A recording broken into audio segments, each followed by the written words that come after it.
Hi everyone. On one side, GoDaddy established in 1977, best now as an affordable domain reseller. On the other, Hostinger established 2004, crowned as the king of cheap hosting world. Who world win in the face of between their website builder? Yep, that my goal for today video hit Hostinger hosting your website builder versus GoDaddy to see which one is actually good and which one is just Hostinger versus GoDaddy. Let's look at the main attraction editing your website. Both builder are small yet optimized tool focused mostly on beginner, and the standout aspect of Hostinger is its full drag and drop system, making it easy to customize your site and have more control over its structure. Simple pick element from the sidebar and drop them onto your design. You can create something that look basic like this or as a very at this. However, the limitation here is the element you will find around 10 different thing to add, but there are not any interesting element like progress bar, slider or pricing table. It can feel a bit more restrictive at time, but I think limitation help beginner not to feel lost or discouraged. Now GoDaddy website builder is even more limited.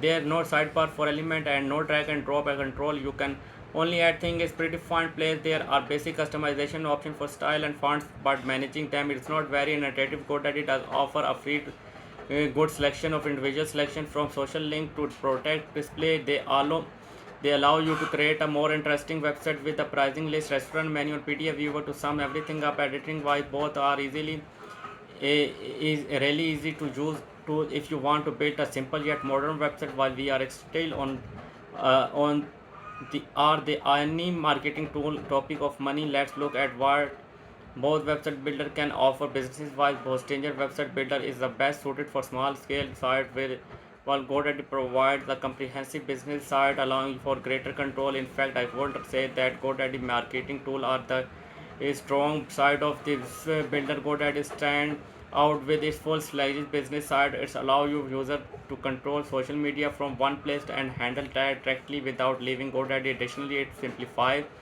email marketing campaign with easy to use template and customization option, making it accessible even for beginner. It's quite impressive how much you get with your subscription. Here marketing is Hostinger weak side. It offer basic feature like an AI logo and text generator, which can be useful for independent business. However, there are no email or social marketing tool. You get only basic analytic without any real way to add more functionality. The SEO option are okay, and there are not a lot of way to customize your store. Is generally hosting your website builder is relatively new, and they do have a roadmap with upcoming improvement, but as it is now, it's too restrictive for anything. There was then a very limited online presence. Is GoDaddy versus Hostinger is e-commerce term of e-commerce platform offer decent capability, not as extensive as platform like Shopify, but they do cover essential like selling physical or digital product, scheduling appointment and accepting donation. However, with Hostinger there is a hard limit of product you can have. Currently it's 500, and this including variation as well. So even creating a relatively small store affect the restraint.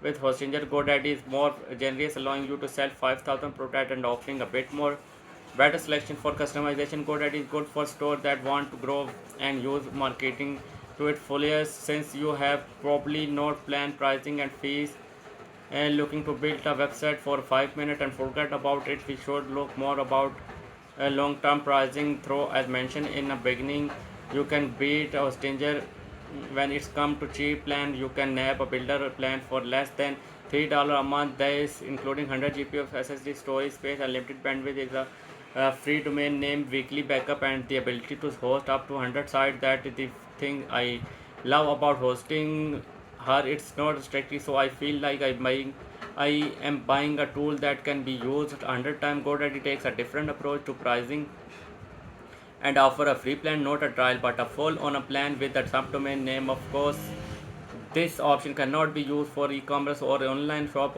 and it lacks more advanced feature. Premier start from $1 a month, so 4 times as much as hosting your ask. However, your storage space and bandwidth are completely unmatched here, and the reason GoDaddy allows this is because these plans are for just one single website. Another omission is a domain name. Now granted it's just $10 a month, but I'd rather have no extra $10 than -1, right? So if we are just counting called cash 5 website with GoDaddy will be around $50 and 5 website built with Hostinger will be $3 a month, and it is not even mentioning renewal.